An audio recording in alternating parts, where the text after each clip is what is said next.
Ya, oke guys, selamat siang. Kembali lagi bersama saya. Hari ini hari Minggu, tanggal 8 Januari, sekitar jam 11 siang.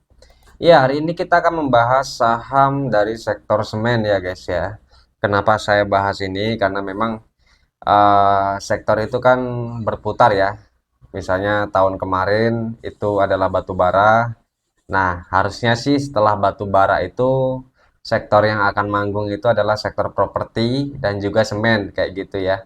Nah, makanya mari kita sama-sama cek valuasi saham semen bagaimana, bagus atau enggak, kemudian murah atau udah mahal ya, udah di harga premiumnya atau seperti apa. Kayak gitu nanti baru sama-sama ya, sorry guys. Ya, baru sama kita nanti sama-sama putuskan mau masuk atau tidak kayak gitu ya. Atau mungkin ada yang sudah masuk begitu layak untuk di hold atau enggak, ya nanti kita akan cek sama-sama valuasinya. Kemudian yang akan kita bahas hari ini adalah SMGR ya atau Semen Indonesia. Ini merupakan saham BUMN ya, saham BUMN yang dimana pemegang saham uh, apa namanya pemerintahnya itu ya lumayan banyak ya, di sini ada 51% kalau nggak salah. Ya, pemerintah RI 51% pegang sahamnya ya guys ya. Ya. Sebelum ke situ kita lihat profilnya dulu guys sebelum ke valuasinya. Ya, adalah badan usaha milik negara BUMN bergerak di industri semen begitu ya. Meliputi kegiatan produksi dan juga kegiatan distribusi kayak gitu. Kemudian ya produknya semen Portland. Ya ini kita udah tahu lah ya. Maksudnya nggak usah apa ya. Ya pasti udah terkenal lah produknya kayak gitu. Ya. Kemudian semen Padang ya, Tonasa, semen Gresik kayak gitu. Ini juga sudah sempat saya bahas ya sebetulnya guys ya. Tapi coba kita lihat lagi untuk memastikan pergerakan harga sahamnya bagaimana kayak gitu. Nah, ini didirikan 1953, udah cukup lama ya guys ya. Dulu sebelum krisis moneter ya, ini merupakan saham semen, sektor semen begitu, perusahaan semen satu-satunya ya.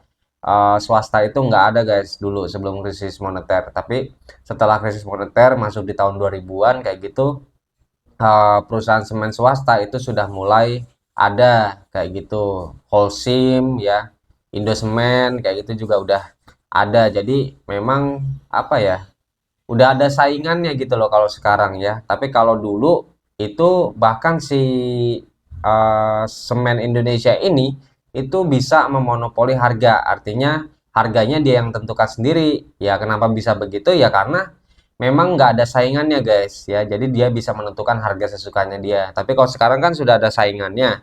Jadi ya harganya itu harus kompetitif lah. Jangan terlalu mahal juga kayak gitu guys. Ya itu sih. Ya, didirikan sudah cukup lama. Kemudian papan utama jumlah saham beredarnya 5,93 miliar lembar ya. Kapitalisasinya 39,74 triliun ya, lumayan juga nih, gede.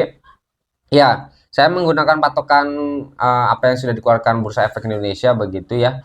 Ketika ada kapitalisasi di atas 10 triliun berarti itu termasuk kapitalisasi yang besar kayak gitu. Nah, termasuk SMGR ini itu punya kapitalisasi 39,74 triliun, berarti ya gede kayak gitu.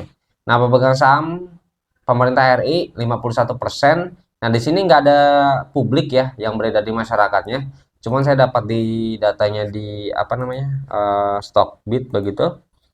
Jadi sisanya itu adalah saham yang beredar di masyarakat guys. Nah ini 48,99 ya, 49 persenan lah ya itu. Jadi 51% itu dipegang oleh pemerintah RI dan sisanya 49% itu yang beredar di masyarakat ya. 49 persenan ya, berarti cukup liquid lah. Ya masih worth it sih ya. Karena di bawah 50%, di atas 30%. Jadi cukup liquid juga. Kayak gitu. Kemudian ini Dewan Komisaris, direksi, anak perusahaannya.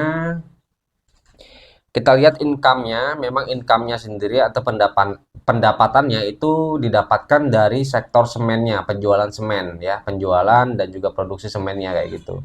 Kemudian distribusinya pihak ketiga, ini masyarakat ya guys ya. Kemudian ada juga pihak berelasi, berarti yang melakukan kerjasama dengan perusahaan semen Indonesia ini, kayak gitu. Nah, kita lihat di sini pergerakan harga saham sejak IPO. Ya, di sini sih dapat datanya sih dimulai dari tahun 2005 ya guys ya. Dia sempat 20.000. Nah, ini kenapa anjlok parah? Ini ternyata setelah diselidiki tahun 2007 itu dia melakukan stock split guys. Ya, makanya dia harganya ya stock split kayak gitu. Stock splitnya itu 1:10 kalau nggak salah. Coba kita cek ya. Corp action, kemudian stock split, ya 1:10 kayak gitu. Nah, makanya ini kan turun kan, ya itu karena stock split guys. Nah, sekarang harganya di angka 7.075 ya.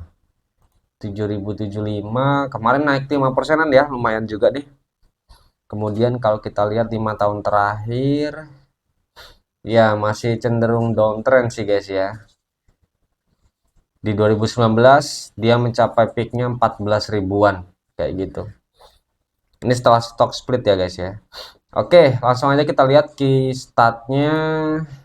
Yang pertama kita lihat income-nya dulu ya guys ya. Net income-nya di sini ya, memang kalau kita lihat sekilas di sini di kuartal 3 ya, kuartal 3 itu dia mengalami kenaikan secara Q&Q maupun years on years ya. Di kuartal 3 ini dia dapat net income-nya itu 800 miliar ya. Kalau kita bandingkan secara Q&Q begitu ya, ini pastinya ada kenaikan ya, yang awalnya 330 miliar menjadi 800 miliaran. Kemudian kalau kita bandingkan secara years on years ya, itu juga mengalami kenaikan guys ya, yang awalnya 2021 kuartal 3 itu 500 miliaran, itu menjadi 800 miliaran kayak gitu. Ya kalau kita lihat sekilas di sini sih secara years on years begitu, ya cenderung naik sih ya, cenderung naik kayak gitu untuk net income-nya. Kalau net income-nya sendiri sih kalau saya lihat sih nggak ada masalah ya guys ya, bagus ya, mengalami pertumbuhan begitu, anualisnya juga, net income-nya juga ya sudah lebih besar daripada 2021. Cuman tidak lebih besar daripada 2020. Dia di tahun 2020 kuartal 4-nya aja itu mencapai 1,2 triliun net income-nya. Nah, kita lihat nanti kuartal 4-nya bagaimana, apakah bisa mampu menyaingi di kuartal 4 2020 kayak gitu ya, sekitar 1 triliunan lebih kayak gitu guys. Tapi kalau kita lihat secara tahunan ya, dari 2021 ke 2022 memang mengalami kenaikan kayak gitu sih. Tapi kalau 2020 ke 2021 ya dia mengalami penurunan, kemudian dia mulai naik lagi kayak gitu. Kemudian dari itu ya guys ya, dari net income-nya ya bagus kalau menurut saya di 2022 ini ya, mengalami pertumbuhan kayak gitu. Kemudian pairnya ya kalau kita lihat di sini dari segi pair itu jelas sudah kemahalan guys ya, di harganya segini kayak gitu. Meskipun dia labanya bertumbuh, cuman harganya ya cenderung udah kemahalan ya. Kalau kita lihat dari pair, coba kita lihat perjalanan pairnya, grafiknya seperti apa guys.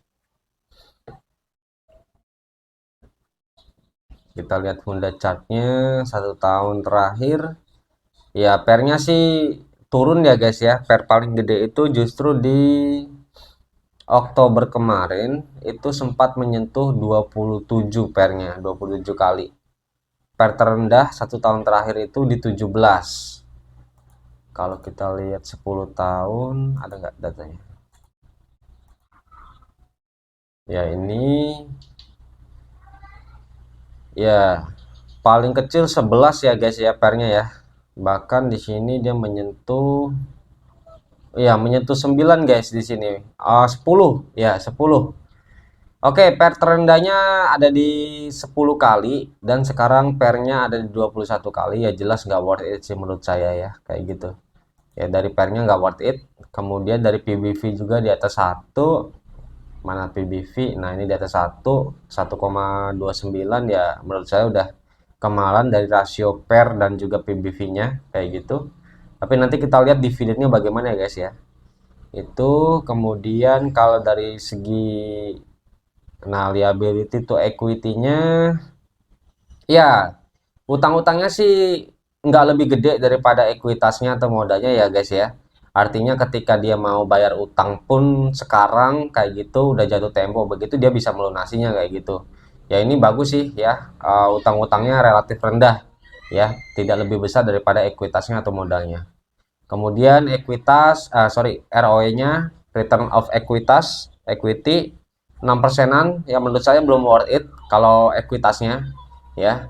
Untuk ekuitas atau ROE yang worth it itu di atas 10% itu ya untuk semen sih udah bagus ya. Termasuk medium range begitu di atas 20% lebih bagus lagi guys. Di atas 30% itu istimewa. Ya memang kalau kita lihat untuk ROE sendiri ya saya juga lihat referensi di YouTube lain begitu. Ketika semen dulu namanya semen Gresik guys.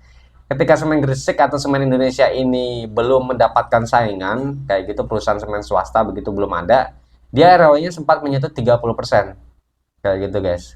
Nah sekarang setelah adanya saingan atau kompetitor perusahaan semen swasta lainnya, itu ROE-nya menjadi terus berkurang. Sekarang 6 persenan, ya menurut saya nggak worth it ya kayak gitu. Oke, jadi ROE-nya nggak worth it menurut saya ya. Itu sih guys. Kemudian ROE 3% ya belum worth it lah ya. Itu oke. Jadi dari segi net income kesimpulannya ya, dari segi net income bagus 2022. Cuman dari rasionya per PBV kemudian ROE itu kurang worth it ya, nggak worth it menurut saya kayak gitu guys ya. Tapi kalau dari liabilitas, rasio liabilitas atau utang-utangnya itu ya masih cukup worth it karena lebih rendah daripada ekuitasnya atau modalnya kayak gitu guys ya. Itu sih. Nah, kalau kita lihat cek dividennya terakhir nih, dividen ya IPS-nya 336, coba kita cek di RT ya guys ya. Anualisnya 324 ding. 324 ya. Kalau kita lihat, kalian juga boleh buka RT guys.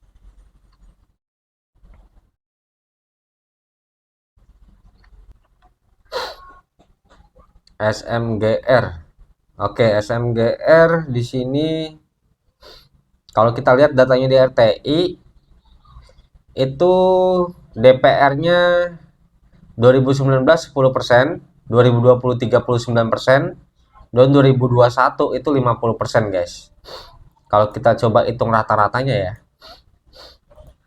DPR rata-ratanya 10% tambah 40% ya, karena dia 39,98 kita bulatkan, tambah 50%. Dapat segini dibagi 2. Dibagi 3 guys. Dibagi 3. Data ya 33,3% ini adalah rata-rata DPR-nya yang dia pernah bagikan selama 3 tahun terakhir ini ya guys ya. Dia IPS-nya 371, anualisnya berarti dikali 371. Ini dibagi 100 karena persen. Ya, 123,6. Ini adalah potensi dividen yang akan dia bagikan ya jika kita menggunakan rata-rata DPR-nya didapatkan 33 persenan tadi ya, DPR-nya 33 persenan dari total IPS anualisnya begitu potensinya, maka didapatkan 123,67. Nah dividen yield-nya berapa kayak gitu.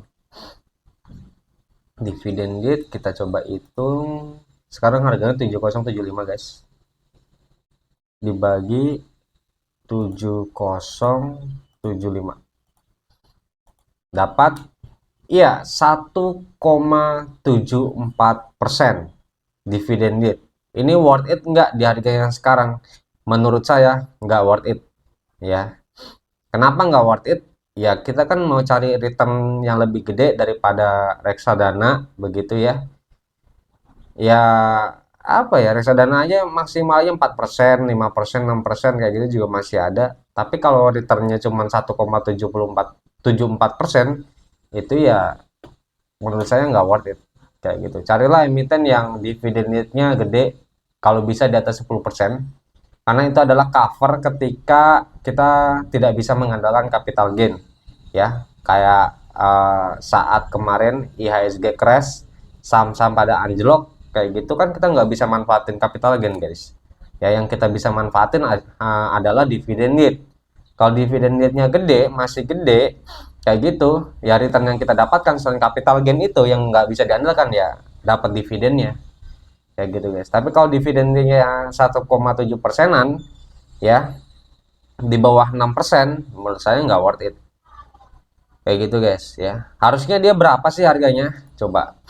123 tadi kan untuk dividennya, dibagi 0,06. Ini kalau dividen yieldnya 6% ya guys ya, harganya berapa sih ya? Harusnya harganya, fundamentalnya yang menurut saya ya, harganya itu ada di harga 2000 kayak gitu. Cuman ini saya tidak mendoakan juga harganya turun guys ke 2000 kayak gitu ya. Tapi bagi saya ya, yang mengandalkan dividen yield untuk masuk ke suatu saham, harganya yang 7000 ini itu udah kemahalan kayak gitu ya. Ini bukan berarti sahamnya jelek, perusahaannya jelek atau apa, bukan, tapi memang harga sahamnya itu belum worth it ya. Untuk saya udah nggak worth it, udah 7000 kayak gitu guys ya.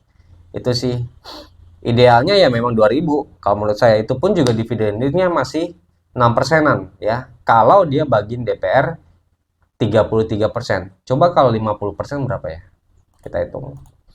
50% dikali dengan 371 bagi 100 ya, 185 guys, berarti dibagi dengan 0,06 ya, 3000. Berarti kalau dia minimal bagiin 50% ya dari total IPS keseluruhannya, dia harusnya ada di harga 3 ribuan kayak gitu ya. Itu pun juga dividennya masih 6 persenan ya. Itu sih masih mentok banget kayak gitu ya, 3 ribuan. Tapi kalau dia bagiin DPR-nya 33%, ya harusnya harganya 2000 ya. Worth it, baru worth it saya untuk masuk kayak gitu guys ya. Sekali lagi, bukan saya mendoakan harganya untuk turun ke sini, bukan ya. Dan juga bukan perusahaannya jelek atau bagaimana, tapi memang harganya udah nggak worth it menurut saya. Bagi saya yang mengandalkan dividen yield untuk menentukan ingin masuk nggak ke suatu saham kayak gitu guys ya. Itu ya, kesimpulannya belum worth it bagi saya untuk dividen yield, karena ya kecil kayak gitu ya. Kalau kita lihat dari paringnya juga udah kegedean kayak gitu ya. Itu sih ya, itu dari segi fundamental. Kita masuk ke analisa teknikal ya, karena dia naik gede 5 persenan guys, kita lihat teknikalnya bagaimana gitu ya. Ya, saya menggunakan dua analisa ya, fundamental dan juga teknikal. Kalau fundamental biasanya saya gunakan untuk memilih suatu saham yang fundamentalnya bagus atau jelek kayak gitu ya, saya bisa pilah-pilah kayak gitu. Kemudian saya menggunakan analisa teknikal untuk menentukan saya entry di mana kayak gitu guys ya. Sering juga ada nih yang fundamentalnya bagus tapi harganya udah kemahalan kayak gitu guys ya. Makanya saya menentukan kapan saya untuk entry itu menggunakan analisa teknikalnya kayak gitu guys. Oke, kita lihat di sini ya, volume lumayan juga ya, 72 miliar ya, gede sih kalau menurut saya.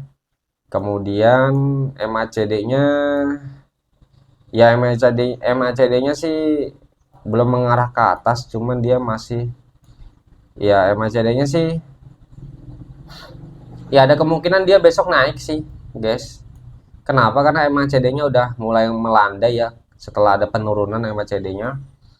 Ya kita lihat aja ada nggak nih titik perpotongan atau golden cross dari MACD. Tapi kalau dari volumenya sih lumayan meyakinkan dia Senin akan naik. Dari stokastiknya juga ya, dia sudah jenuh jual beralih ke aksi beli ya. Itu ya, kita lihat untuk uh, apa namanya, garis-garis ini guys ya, support dan resisten Iya, dia sebetulnya supportnya ada di 6.600 ya. Kemudian dia sempat ke 6.500 ya. Kemudian naik ke atas menembus supportnya dia. Target dia selanjutnya kemana? Ke 7 ribuan sih. 7.400 ya. 7.400 sampai 7.700 kayak gitu. Kita lihat aja Senin besok kayak gimana kayak gitu sih guys. Ya bagi kalian trader sih ini karena volumenya lumayan gede sih bisa dimanfaatkan untuk apa ya, ya scalpingan lah ya, curi-curi cuan kayak gitu sih itu ya. Cuman ini juga ada aksi jual juga kemarin sedikit sih ya, sedikit nggak nembus 7.200 guys ya, belum nembus, dia udah ada aksi jual ya. Besok coba lihat aja sih Senin bagaimana. Kalau hijau ya bisa sih, dia harusnya ke 7.400 kayak gitu ya, itu target terdekatnya 7.400. Kalau dia bisa melewati 7.400 ya dia bakal naik ke 7.700 kayak gitu. Ya, itu sih guys dari segi teknikal.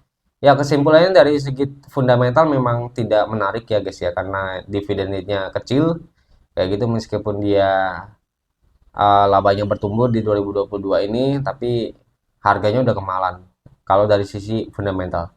Tapi kalau dari sisi teknikal, karena dia ada volumenya lumayan gede, kemudian MACD sudah mulai melandai ya, harusnya sih bisa turun lagi ya. Dia naik-naik tipis aja kemudian turun lagi sih menurut saya kayak gitu ya. Dari MACD dari teknikalnya sih bisa curi-curi cuan sedikit sih kayak gitu, memanfaatkan momentum aja sih kayak gitu ya. 2% 3% bungkus kayak gitu sih.